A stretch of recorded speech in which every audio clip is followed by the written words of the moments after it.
pounds. But he's a pretty laid back dude. So we are going to finish Basil's quest today. Yeah. I got in touch with the author of this, and the author was thrilled that I was reading this to everybody on here. She actually sent FFRC a donation in Basil's name. Isn't that cool? I thought that was the nicest thing. Yes, that's that Miles, Mighty Cat. So I wanted to kind of give you where we left off. So Miles was originally adopted to an older lady who tried to take him out for a walk, but he was just, he's a big dog, and the lady was knocked over, and it just wasn't a good fit. So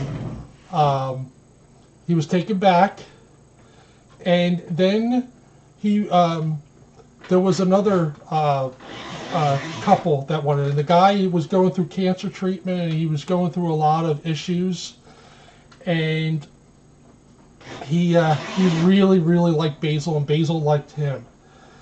But when they went to get to the vet visit, they discovered that Basil has heartworms, and the guy was devastated.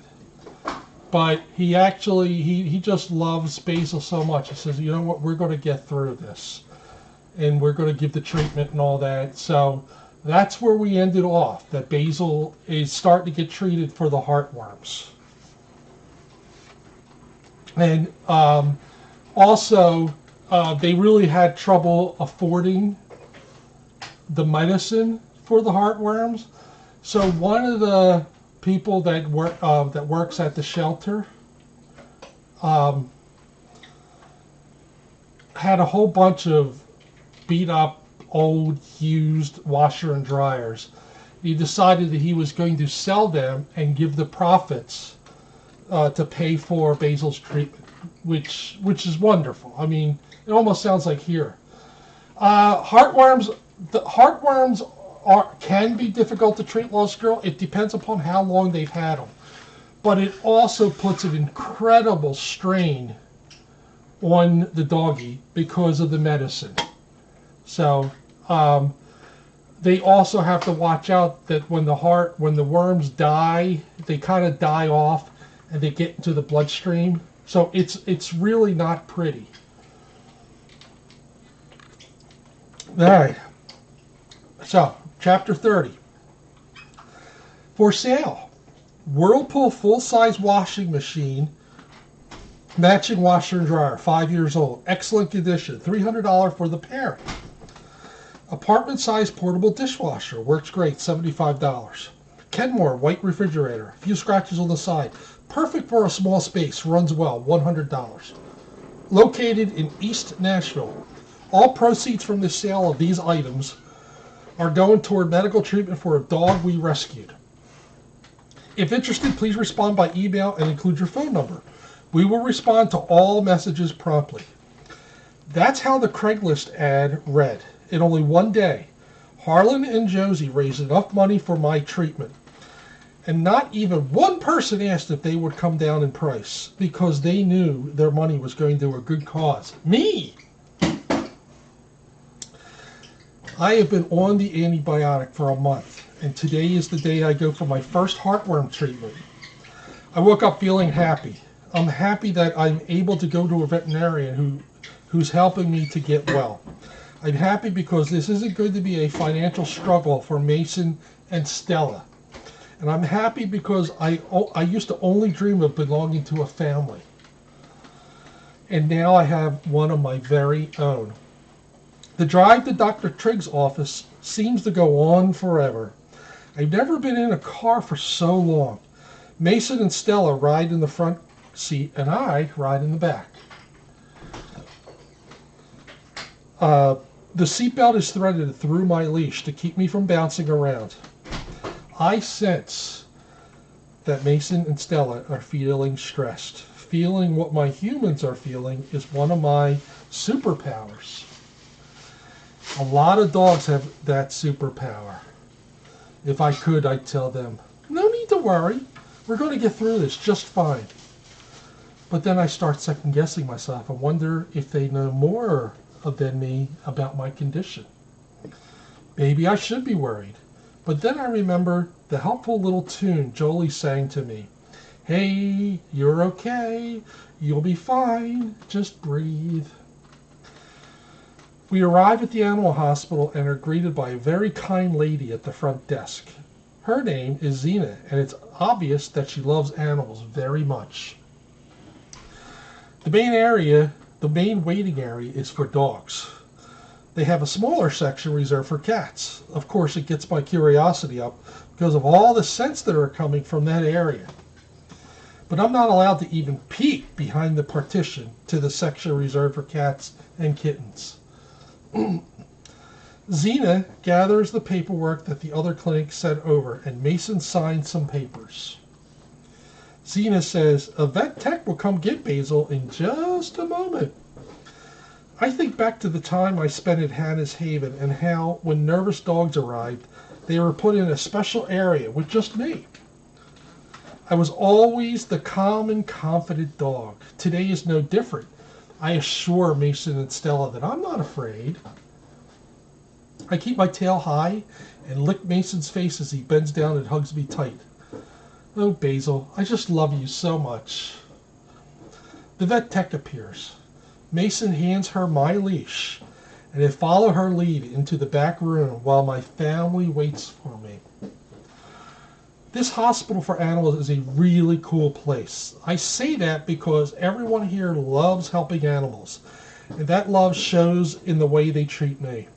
They help me get up onto a big metal table.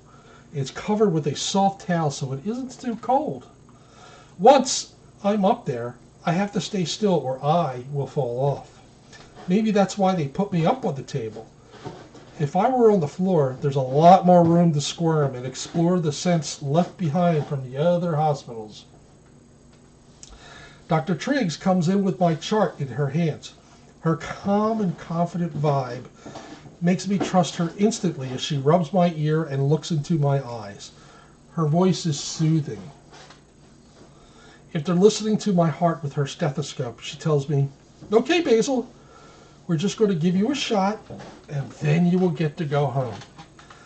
The vet tech hands her a syringe and a vial of medicine. Dr. Triggs is really good at giving shots, and it's over in a snap. There you go, buddy. All done. We'll see you back here in a month. Dr. Triggs lowers me off the table and walks me back through the door to the waiting room. Look, Mason and Stella, I am all done. They both smile when they see me. During the ride home, they tune into a music station with soothing music and no words because they think it will help me stay relaxed. I think it helps Mason and Stella relax. So here's a little picture of Dr. Triggs. Oh, there we are.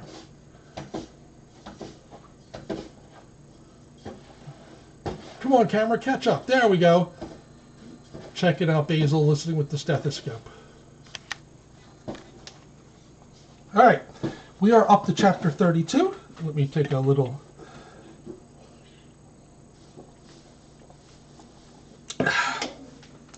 My second heartworm treatment was exactly like the first. Did you see that? No, I didn't. Thank you. Don't thank me. Well, you pointed it out to me. Hope it's got money in it. My second heartworm treatment was exactly like the first. It consisted of a shot in my back, only this time they gave it to me on the opposite side of my spine. I was sore where Dr. Triggs gave me the injection.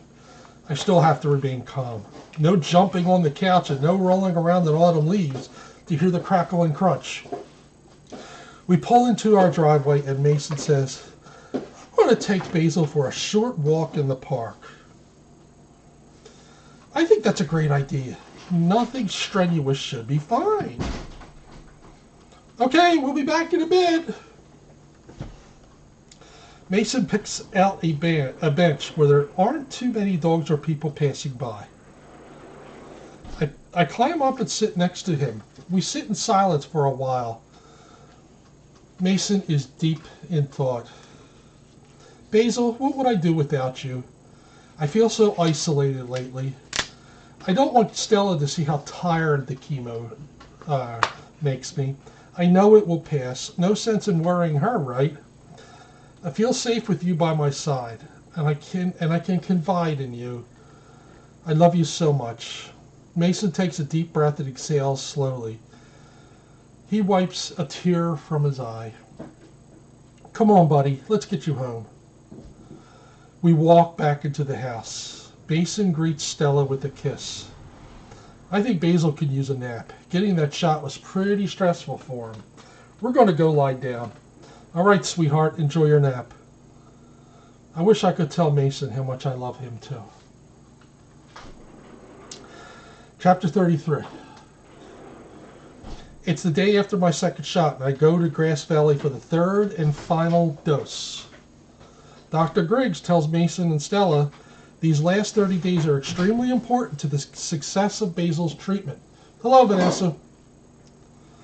As I mentioned before, the only real time we have any complications from this treatment is when dog owners do not restrict activity. I'm sending Basil home with a broad-spectrum antibiotic. I'd like you to start giving it to him a week from today.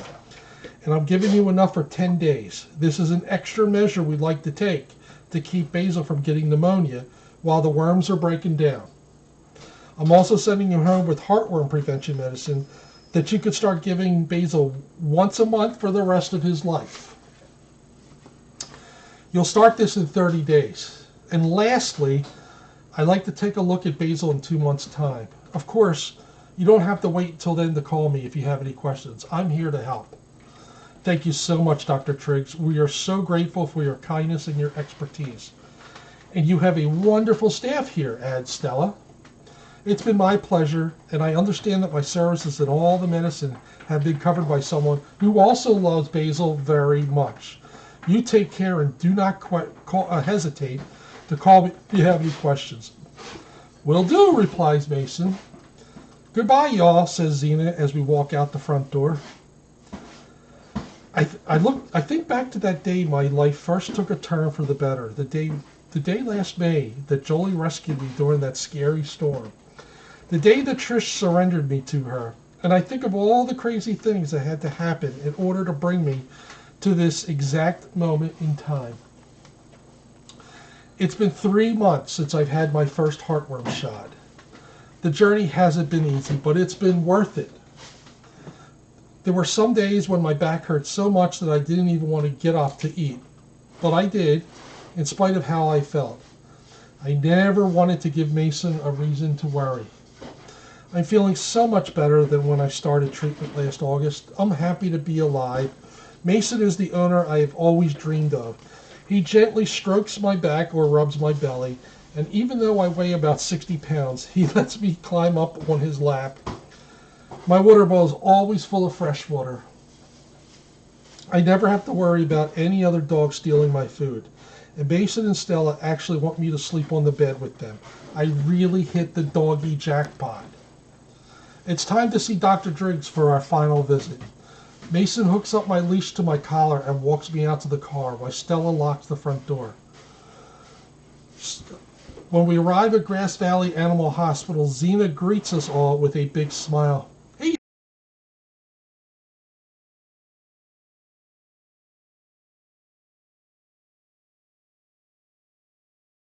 area that's just for cats. But he realizes what I'm up to and walks me over to the row of chairs at the far end of the room where we all sit and wait.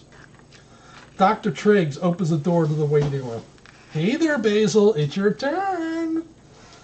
Dr. Triggs gives me a thorough evaluation. She listens to my heart and lungs through her stethoscope, then feels my belly. Have you started Basil on the heartworm preventative? Mason answers, yes, we marked it on our calendar so we won't miss a monthly dose. Great. I'd say that Basil should have a long and healthy life ahead of him. He's lucky to have such a wonderful home. Oh, we're the lucky ones, says Mason. I'll say, adds Stella, our grandkids just adore him. That's how it should be. Okay, Basil, you take care, buddy. Dr. Triggs walks us out and hands my file to Xena to check us out. We head home, and again I get to ride with my head out the window, so happy to feel the breeze on my face.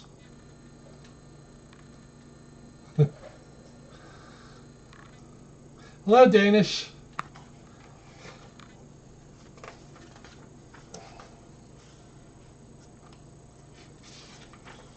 All right, chapter 35. Today is my first Thanksgiving celebration with Mason and Stella. Actually, it's my first Thanksgiving ever. The dining room table is set with a beautiful white linen tablecloth that apparently Stella only uses for special occasions. Places are set for Mason and Stella, and their daughter Brooklyn, and her husband Nikhil, and their two children, Amita and Ashtuk. It's almost dinner time, and Brooklyn walks through the front door carrying food that smells absolutely delicious. The rest of her family follows her.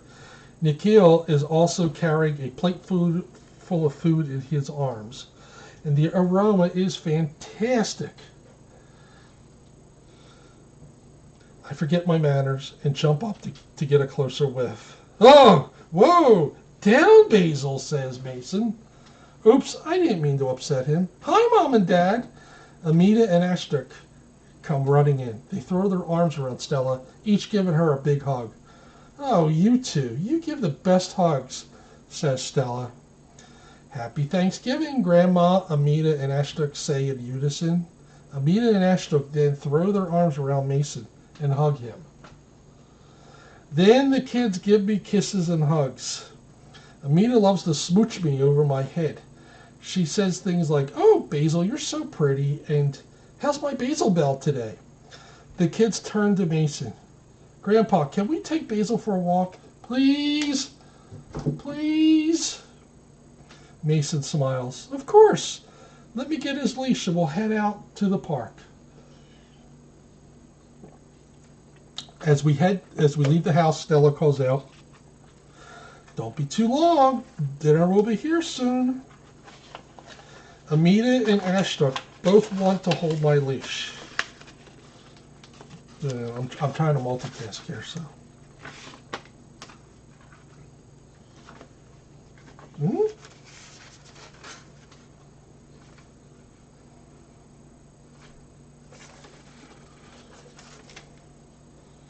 Oh my God.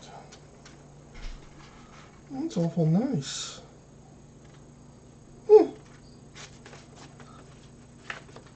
Wow, okay. I don't know who sent me the card. Well, let me just check. Somebody sent me Merry Christmas, Happy New Year, thanks for all the stories. Love and hugs, Elaine. Very nice, but they also gave me a $10 gift certificate to Defiance Pancake House. Isn't that wonderful? Yeah, it's really wonderful. I appreciate that. Of course, I'm going to have to pay it forward, you know. All right. They hold hands as we take our time crossing the street, looking both ways before stepping off the curb. Mason's correct. I do feel safe by his side. The park is pretty empty since it's a holiday, and most people are home. It's cold out, with a fall Christmas in the air, but the sun is shining and it feels good to me. The kids love to skip on the dirt path through the park. Mason reminds them not to get too far ahead of us. We reach the playground area, and the kids each sit on a swing. Mason and I find a nearby bench and sit and watch as they kick their feet forward, then pull them back, increasing how high they can go. Mason reaches over and scratches under my collar. After a while, Mason calls out to them, "Come on, you two! I think it's about time to head back." Amita and Ashtuk are two little bundles of energy, skipping all the way back across the park. Again, everybody holds hands. We look both ways and cross the street. The kids go running up to the house. "That was so much fun, Grandpa. Thanks." Mason opens the front door and unhooks my leash. Brooklyn greets us and says, "Okay, kids, let's wash our hands. Dinner is ready." Mason is a little tired from our walk, but I'm the only one who notices. As he takes his place at the head of the table, I take my place on the floor by his side. The rest of the family joins us. Okay, everyone, let's start with our Thanksgiving tradition, says Stella.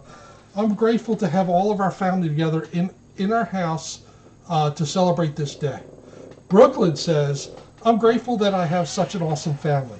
Nikhil says, I'm very grateful that I found a new job this year and I'm able to provide for my family. Amita says, I'm grateful for all my friends and all the new toys I get for my birthday. I have a birthday soon, adds Ashok. Hello, Daisy. Oh, thank you. I appreciate that, Daisy. Thank you so much. But you know what? It is my pleasure. It really is. And not to sound like, one of those people from Chick-fil-A, but it really is my pleasure.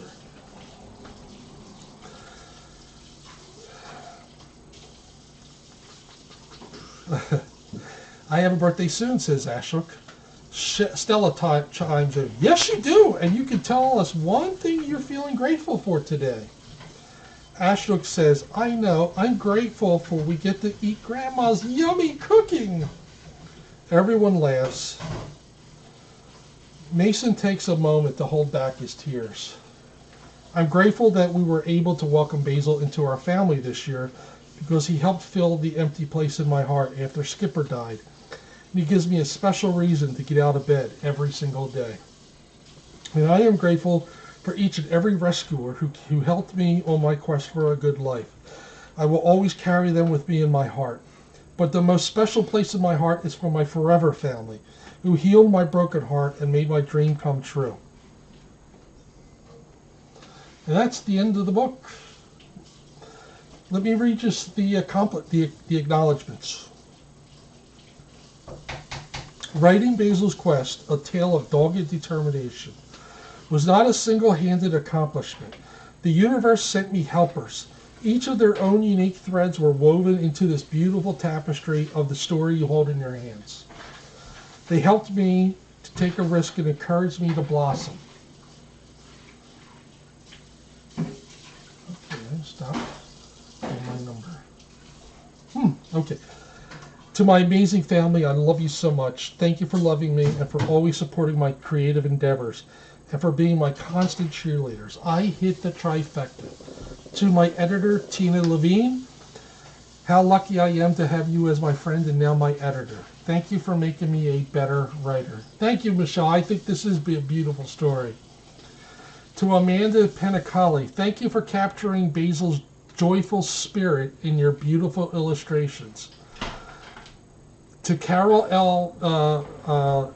Mockery, DVM, and Walter Clark, DVM, of Grassmere Animal Hospital. Thank you for generously spending time with me explaining the intricacies of heartworms. To Z Frank. You know who Z Frank is, right? He's the one that does the voice of Sad Cat Diary. You know his voice. He is very prevalent. Thank you for your permission to use lyrics from your Chill Out song. I'm so glad I stumbled onto your TED Talk. To Mark Bryan, thank you for giving this single mom a spot in your Artist's Way workshop in 1995. Your kindness and generosity ignited the spark that led me to live a more creative and fulfilling life. Yes, yes. Hello, Arena. How are you? To the Kickstarter backers, thank you for your generous support and for believing in this project. And that's where I got this book. Got it for Kickstarter. I just saw the book. And this is what I've been doing lately is I've been finding a lot of books like this on Kickstarter. So I will fund it. And then once it's funded, I will get the book. And that's how I got this.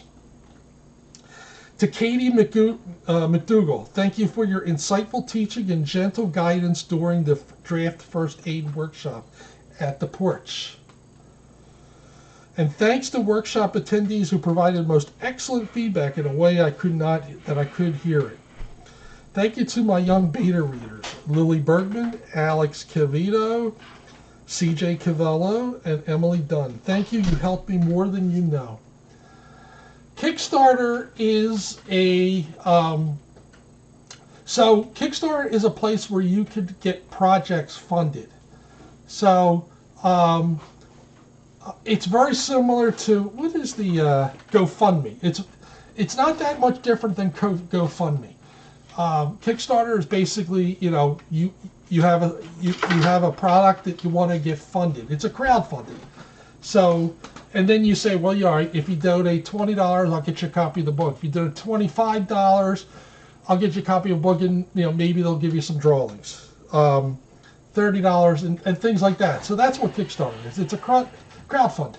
So I've actually there might be 7 or 8 books that I have funded on Kickstarter that I'm just waiting for the books to come in. A couple of them are really exciting. So,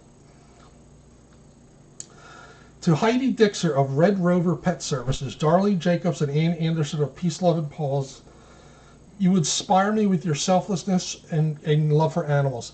And to all of those who generously gave their time and energy to rescue, foster, rehabilitate, nurture, adopt, transport, and find loving forever homes for animals like Basil, you rock. And there's a little picture of Basil down at the bottom.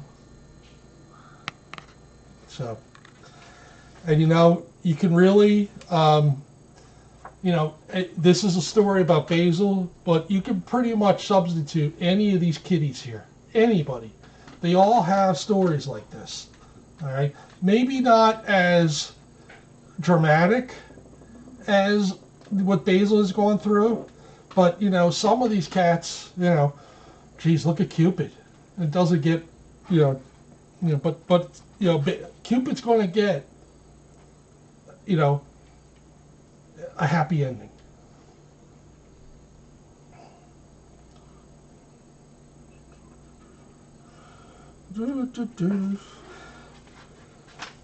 So that is Basil's Quest. So I actually thought this was a wonderful, yes, Danish, that is true. Some of them are more dramatic. There's this big orange lump that is sleeping on my love seat at home. You don't really get more dramatic than his story, you know. And of course, see this guy here. All right, this is Justin.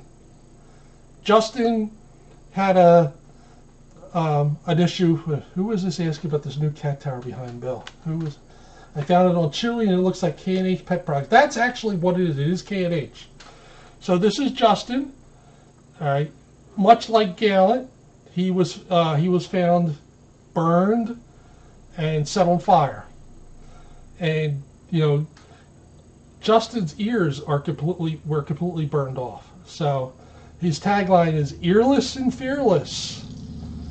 So, and Justin basically helped his mommy start a kitty rescue for a lot of kitties who don't, you know, who have a lot of problems. You know, I know cats got hit by a car and all that. She rehabilitates them, and if they can get adopted, great.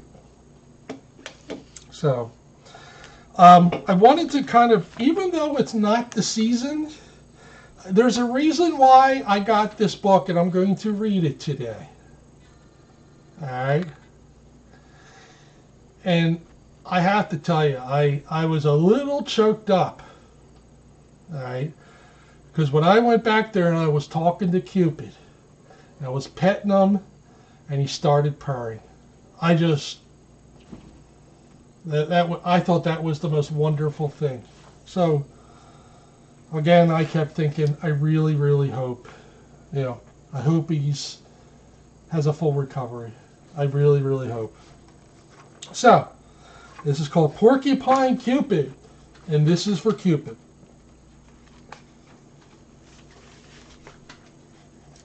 It's Valentine's Day, Porcupine said.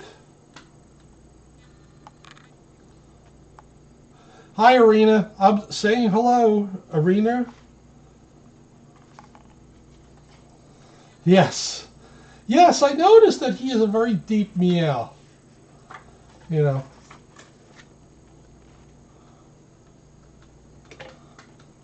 Love is in the air.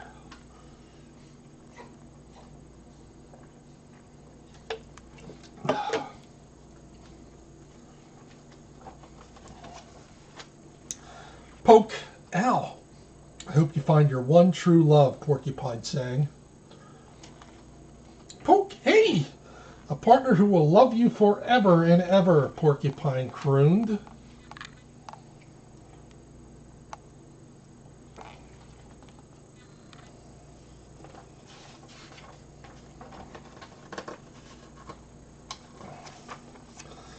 Absolutely, Stacy. It is a wonderful thing. And like I said, it was, between the 3 cats that are in the back, with Cupid, and then, of course, with Bushy, who was just staring at me, that he wants to get out of that enclosure, but, he's got to be on, he can't jump anywhere for, a couple weeks. And then the kitty, and I forget, was it Ian? Who had a completely degloved tail, and he is back there just playing with reckless abandon. He is jumping, climbing, nudging a couple of the other kitties that are back there. I just thought it was great because, here he is with the little nub of the tail, and, he's just, going to town. Is it she? I don't know, but and Bushy's got these beautiful, deep eyes. And hi, Sue. I just thought it was wonderful. I didn't really want to, pet. I'm a little hesitant to pet at her because, I wasn't sure if she was hurting or not. But she was back there with a reckless abandon. Yeah, that's true. Gallant with the wonderful spirit. Gallant's a little mad at me because I think he thought I was going to feed him before I left for here, but I decided I was going to feed them when I get home. So, and I've been kind of doing something different for their evening feedings, where I'm not really giving them their traditional food. I'm kind of giving them either a combination of baby food and sardines, or maybe salmon, and I also got these cans of that. What is that? Tiki cat, and they're like these big tins. So I'll throw around some combinations of things. So I kind of give it to them just to give them a little bit of variety. And the tiki cat also is very it looks like ground chicken. You look at it, and it's all shredded. It looks like it could be in a burrito. So, your soulmate, your perfect match, Porcupine trilled. Porcupine's heart was set to fanning the flames of love. We're bad, yeah. Now, Gallant usually won't retaliate. He really doesn't have a mean bone in his body. But Gallant will be aggressive. Gallant expects to be the head cat. So, if there's another cat on my lap, Gallant will nudge in and, move the other cat out because he expects that to be his position. And the other thing is, and let me just show you this. I don't want PayPal. Get out of here. Let me show you this picture. I took this picture Monday. All right. I think I showed it a little bit. But notice that we got Miles there, and then we got Gallant. That is Gallant's spot. Nobody else is allowed to be there. And if Gallant comes up while somebody else is there, Gallant will nudge them out. So there's Miles, and there's Gallant. All right. Now, Miles is the youngest out of all the cats. Miles is barely 2 years old. The other thing about Miles is that he doesn't stay in one spot too long. So he might have been there for 5 minutes and then he went off and did his thing. But Gallant will stay with me 24 hours a day if he could. Right? I think part of that is Gallant has some hearing issues and he really cannot hear much. So, but that's okay. That's not going to change anything. He's a good boy. He likes his food, though. Yeah, Miles is playing that coop. But the funny thing is, both of these boys, they jump up on the counter when I start preparing their food. So it's to the point now where I can't even prepare their food in front of them because they were just go crazy with it. So I have to go to the other side where the window is, and I will put the plates down there and then start handing out the food. So I had to kind of adjust my routine since Miles has been here. Nothing bad, but it's just kind of funny. He's totally upset the apple cart when it comes to, he jumps up on the counter because he wants to be fed. And then Gallant, who is used to being fed first, right? He is used to being fed first. Will jump up there like, all right, don't forget me. And both of them will get their little snouts into the food as I mix them up. Because what I usually do is I will prepare their food and I will pour some water in it. So, Renee, that won't work. I might, no, get off that counter. It's not going to work. But it's okay. It doesn't hurt anything for them being on the counter. So I don't mind. But what I usually do is I usually will prepare their canned food and I will pour water in it and I will make it into a pasty gruel. The reason why I do that is because I want to make sure they get enough water. I mean, I have like 5 waterers all around the house. But I also always believe that the more water that you give them in food, hello Bonnie, the more, the better it is for them. Especially I have one cat who's 15 years old, Smudge, and Smudge is slowing down. There's no doubt that Smudge is slowing down. She sleeps a lot. She doesn't really interact too much, but she's comfortable. Yeah. So.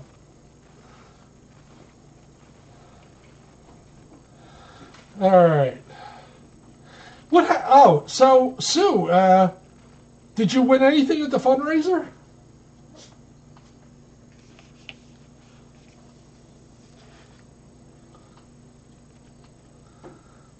It is very easy to teach a cat not to be on the counter, and the most well-known sound for a cat owner is the bump when you go to the kitchen.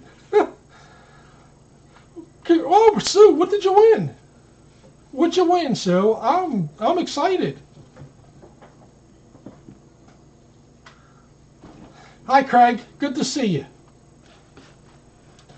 We'll get back to Porcupine Cupid as soon as I see what Sue won, because now I need to know.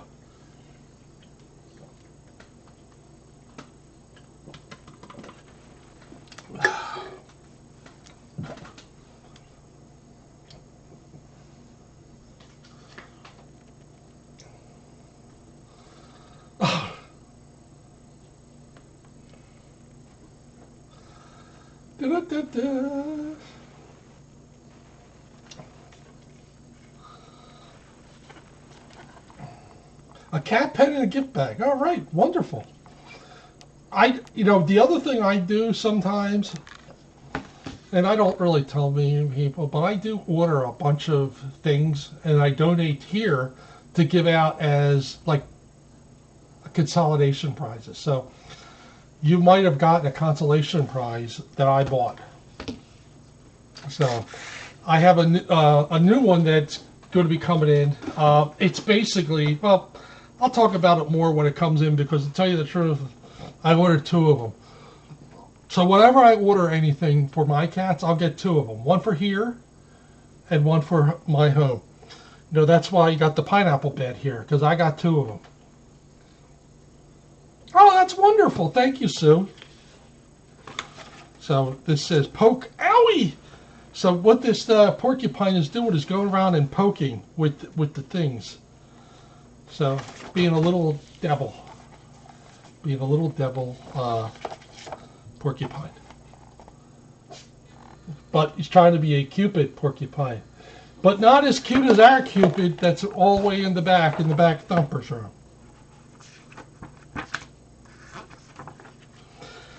Utilizing your quills in such a way is rather bothersome, if I do say so myself. You must be stopped. Good day, sir.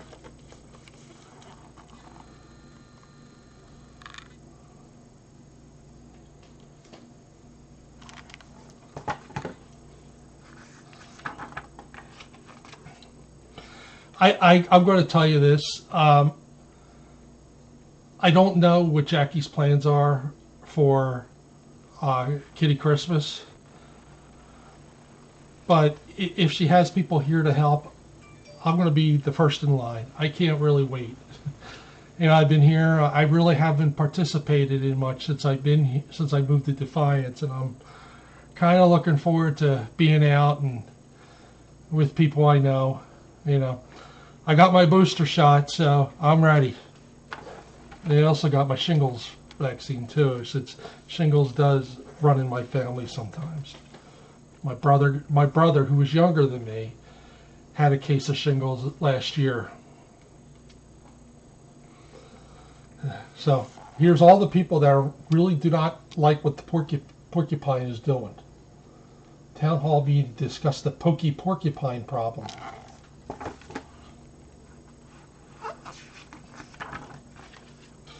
Can you believe this? Raccoon asked. He must be stopped, Bear said. Porcupine has some nerve, Bobcat growled. He poked me on the bottom, Rabbit whispered in embarrassment. Yeah. It will be nice.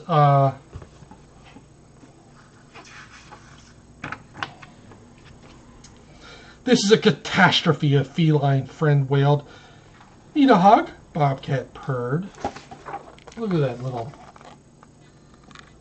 devil porcupine.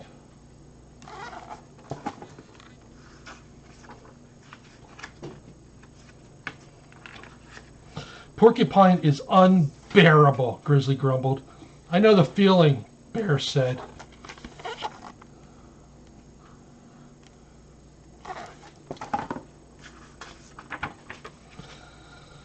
What a hair-raising experience, Hare hollered.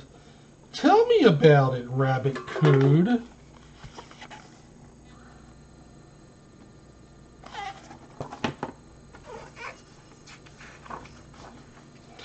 I guess that just leaves us, Raccoon said. It could be worse, his new pal giggled. Yeah, very cute. So before I leave, I'm going to tell you about next week's books, but I'm not telling you until I leave.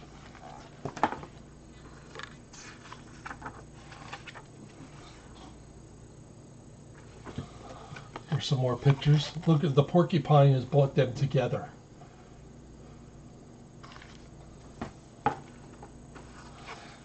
And Sue, isn't it amazing when you watch that with all the bump ups, how everybody just, you know, chips in and really wants to help out the center. I just think it's a wonderful, and you know, you can definitely tell that, you know, the kiddies like it too. I can always tell that they like it. Porcupine's side. My work here is done. Arena, where are you here from? I love hot soup. Are you in the United States, Arena? Ouch!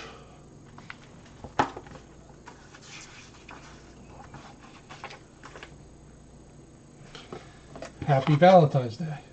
But, you know, I didn't get this book for Valentine's Day. I got this because it has the name Cupid in it. And I wanted to do something to honor Cupid, who, you know, I'd have to tell you, I'm there petting Cupid, and some of the same feelings that I felt with Gallant certainly felt the same way with Cupid. You just really, really hope that everything works out for Cupid, you know. It's a horrible, horrible thing they went through. I mean, you had the arrow through the head. You know, only Steve Martin can survive an arrow through the head. You know. All right, next book, and I love this picture on the cover because there's a cat there on this cover that you might remind you of. Hello, London. The Cat's on My Block. So this is a very similar story.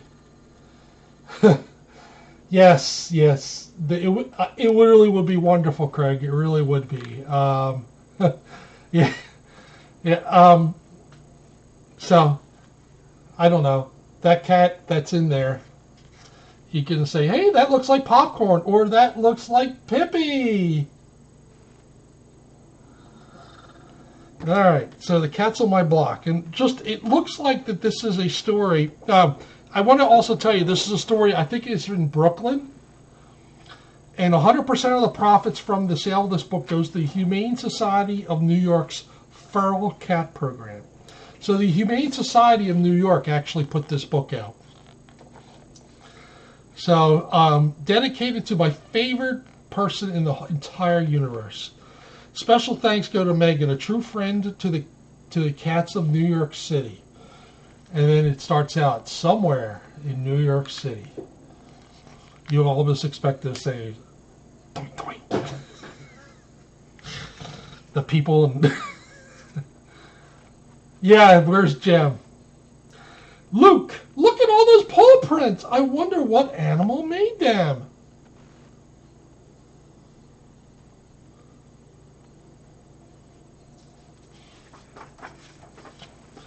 Willow, the Cats on My Block made them.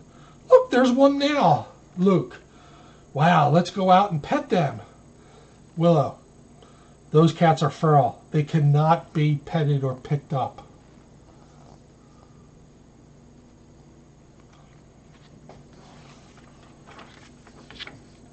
Willow, feral cats live outside. Luke, so they're homeless? Willow, no, the outdoors is their home. And look at those cute little pictures of the cats.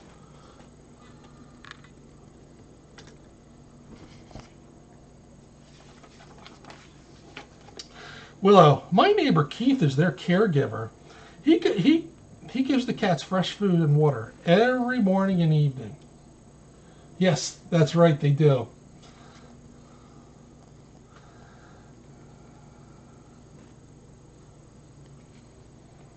Somebody's snoring, but I cannot see who it is. It's not me. Willow, Keith is a good neighbor. After the cats have eaten, he cleans up so that there is no mess left behind.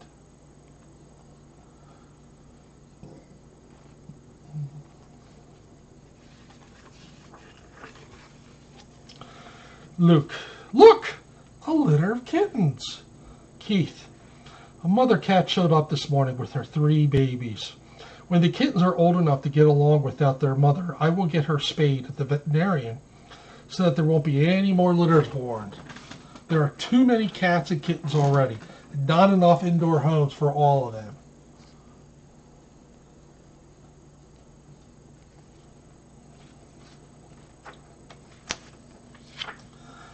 TNR equals trap plus neuter plus return. Keith, this is called trap, neuter, return, or TNR for short. It means that the cats are trapped because they can't be picked up and taken to the veterinarian. The vet will spay the females and neuter the males so that they cannot have more litters. They will also get their vaccination and a left ear tip. Next, they will rest and recover inside for several days. Then they will be released exactly where they were trapped, and the colony will be cared for every day by a caregiver like me.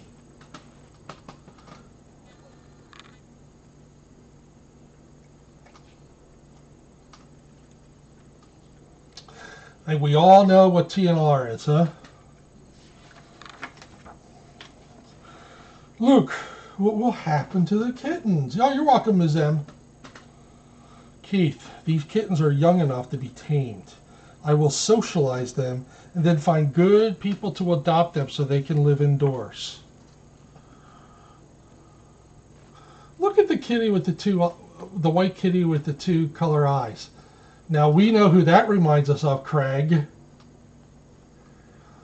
A white kitten with a white cat with two different color eyes.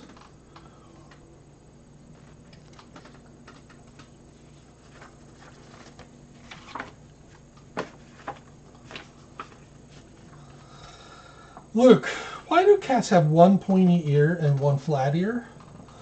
Keith, the flat ear is called an ear tip. It's on the left ear. The veterinarian does this as a way to mark which cats have been spayed or neutered and have had their vaccinations. The vet leaves the right ear pointy. Can you tell which cat is the kitten's mother? Willa says the white one. Luke, because she does not have a left ear tip. Because she does not have a left ear tip. And then it has left ear tip, no ear tip. And we've gone over, you know, the feral cats that have tipped ears. All right. So I'm going to ask you guys here. What cat here at FFRC has an ear tip? All right. Is inside at FFRC. We're not counting any of the cats that are outside. A cat that is indoors here. And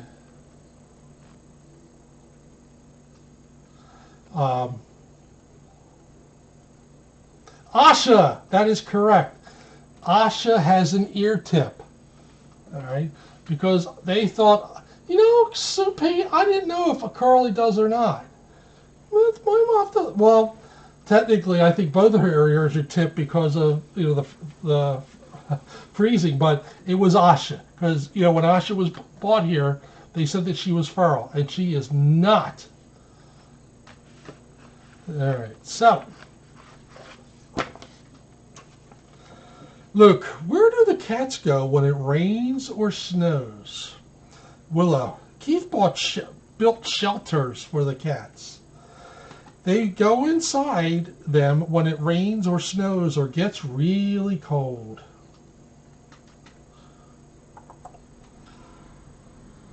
The shelters have straw insulation inside to keep the cats warm and dry. And look at that kitty with the babies inside.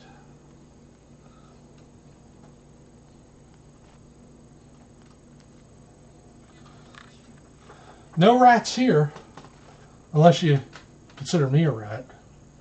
Hopefully not.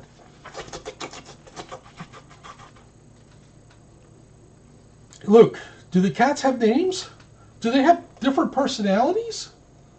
Keith, yes. All the cats have names, and each one has a different personality. Hello, Sandy. How are you? I'm glad to see you here. Yes, and all the cats have, and each one has a different personality. They have complex and caring relationships with each other, just like people. I know and love these cats, even though I cannot pet or pick them up. So look at that. He's watching you. Oh, Popcorn. Popcorn is a busy, busy, busy girl. What you doing, Popcorn? You know, you could just sit here and just watch cats. Popcorn obviously has the crazies or the zoomies, because she is like flipping around. Uh-oh, now another cat is with her, and they're going to probably tussle. Meet the cats! And here's the cats. All right. So we got Star. We got Sky. We got Comet. We got Cloud. We got Moon Dust.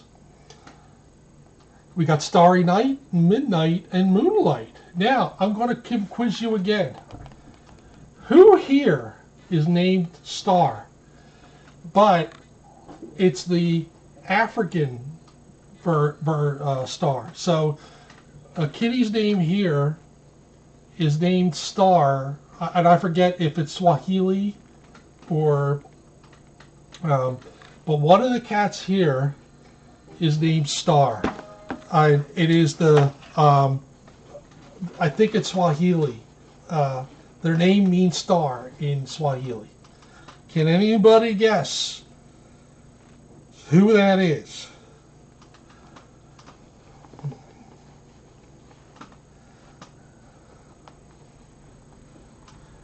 So which cat at FFRC is has a name that means star in Swahili?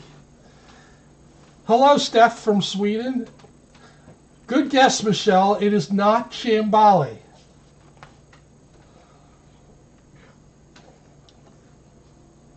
Good guess, Ms. M. It is not Pania.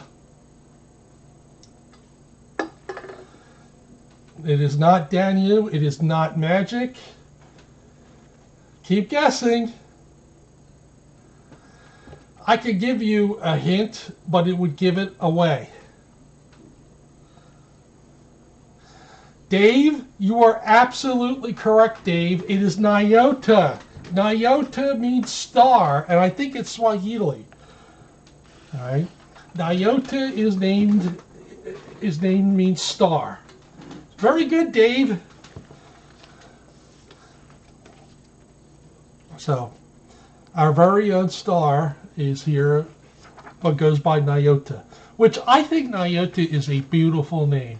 What a beautiful, beautiful name for a beautiful cat. And you know, you might not be able to get too close to Nyota, but she's safe. She is loved here. You know, Nyota had a horrible start too. You know, Nyota was burned. I don't know if you guys remember Nyota's picture when she first came in. You know, she's another miracle kitty that is going through a lot. So, all right. So a little more information about Star. 7-year-old female, companion of Sky, mother of Comet and Cloud. Favorite pastimes include chasing butterflies and rolling in the grass.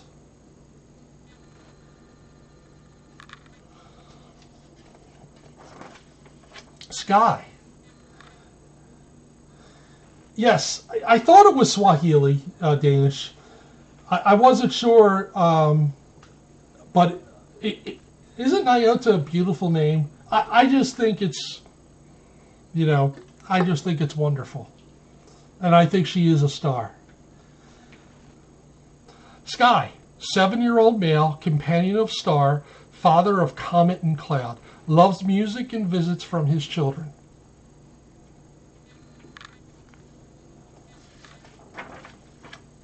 Comet, 6-year-old male, son of Star and Sky, brother of Cloud, knows his name and comes when called.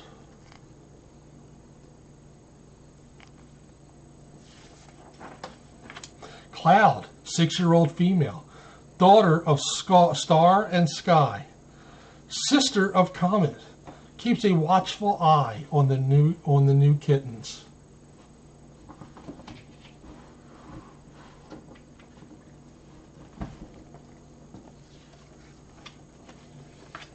Moondust, female, age unknown, mother of the 3 kittens, spends her time teaching her kittens how to be independent. Look how cool this picture is with the Statue of Liberty in the distance. Isn't that a great picture? And look at the little kittens behind her. Look at this.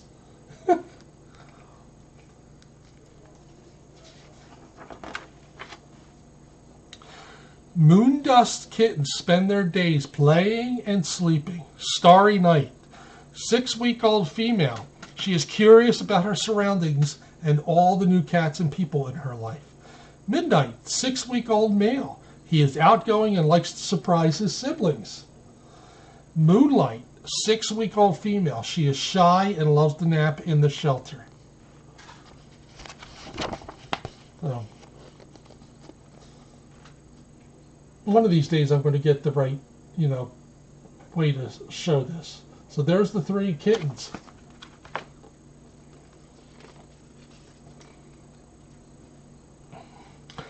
I want to show you one more thing. Do you notice that they must be by Coney Island or something? Because look, there's the Wonder Wheel. I think that's the... Yeah, so I think they might be by Coney Island. Yeah, there we go. Yes, moon dust. Yes, because moon dust has the 2 color eyes. Luke, I'm so happy the cats have a caregiver to give them fresh food, clean water, a warm, dry shelter, and love. He says, me too, me too. And look, the Empire State Building's in the back. It's a cute little book with the New York skyline in the back. And of course, meow, the end. All right. I am, let me put this in my, so I have 2 more books I didn't get to that I might read next week, I don't know. But the reason why I wanted to let you guys know about next week is that we are coming up on Halloween. And I got a boatload of Halloween children's books. And I'm going to bring them. I think I have enough. You know, I got The Room on the Broom, and I have a couple other books. And I think next week is just going to be dedicated to Halloween books. And I probably will put something up on Chatters to say that next week is going to be a Halloween theme. The week after, I might be going away for a couple of days, so I might not be here. I don't know yet. I haven't made any plans. Somebody invited me out for a couple of days, and I might just do that. I don't know. Oh, you're welcome, Bonnie. So I think what I'm going to do is I'm going to do some themes after I finish up a lot of the new books I have. And then, you know, what I'm probably going to do, and there's a whole bunch of books here about the CH cat, Betty Tales. I donated these books to FFRC. This is a true story about a CH cat. I have a couple CH books, children's books about CH kitties. So there's going to be a theme of CH one day, and I'm probably going to advertise that or post in all of the CH Facebook groups just so that maybe we could get some more people with us. So that's the theme. I don't think I have any Thanksgiving books. I don't think there's going to be ready to do that. Oh, you're welcome, Sue P, and you're welcome, Ms. M. So next week is going to be Halloween, and it should be fun. So thank you, everybody, and thank you, Bella. And I will see everybody later. And everybody just keep thinking those good thoughts for Cupid. All right? You know, I think Cupid has come so far.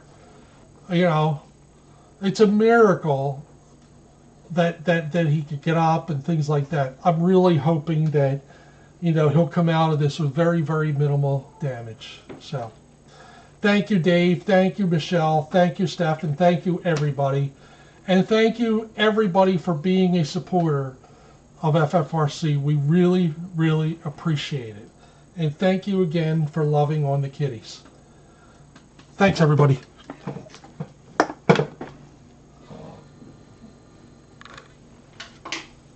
Hey, what are you guys doing? Is that Alma? Alma's in there. Isn't that wonderful?